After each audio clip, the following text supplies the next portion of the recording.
Mix by smart recording studio Mairwa. कि इश्क किया बदनाम हो गए, कि इश्क किया बदनाम हो गए, चर्चे हमारे सरियाम हो गए।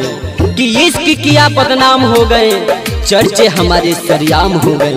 हरे जालिम ने दिल उस वक्त तोड़ा, कि जालिम ने दिल उस वक्त तोड़ा जब उसके प्यार के हम गुलाम हो गए। प्यार में पागल बनैले रे, प्यार में पागल बनैले रे, ए पागल के आदत धरैले रे।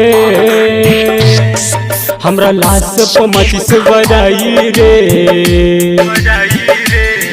हमरा लाश पे मचिस बराई रे, तोरा ससुरल धुआं जाई रे। हमरा लाश पे माचिस बराई रे, तोरा ससुरल धुआं जाई रे। प्यार में पागल बनैले रे, कि इश्क वाले आंखों ही आंखों से बात समझ लेते हैं। हर सपने में मिल जाए तो मुलाकात समझ लेते हैं। रोता है आत्मा भी अपने जमी के लिए, मगर उसे लोग बरसात समझ लेते हैं, बरसात समझ लेते हैं। प्यार कर के तेही सिखैले रे, मिले खातिर दोन बोलैले रे। आदत ही तोर धरावल ह, प्यार करे के सिखावल ह। छोड़ के हमके दे जाता रे, छोड़ के हमके दे जाता रे, ए बास पे आसना रही रे।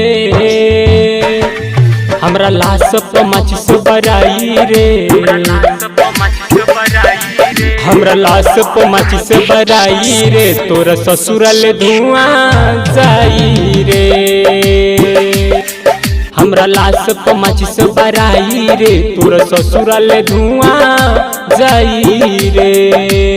नजरिए हया ह, हरे नजरिए कया ह पगली, हरे नजरिए हया ह, नजरिए कया ह पगली।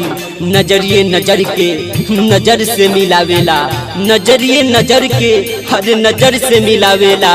नजरिए के मारल, हरे नजरिए के मारल पगली, केहू बचिए ना पावेला, केहू बचिए ना पावेला। राइटर रजनीश के लाश पर जन कर पगली विश्वास रे। गौरव ठाकुर अनिल अबनी भई है तो हर साथ रे। गौतम राहुल सूरज चंदन के, गौतम राहुल सूरज चंदन के ते कैले नजर से दूर रे। हमरा लाश पे माचिस बराई रे, हमरा लाश पे माचिस बराई रे, तोरा ससुरल धुआं जाई रे।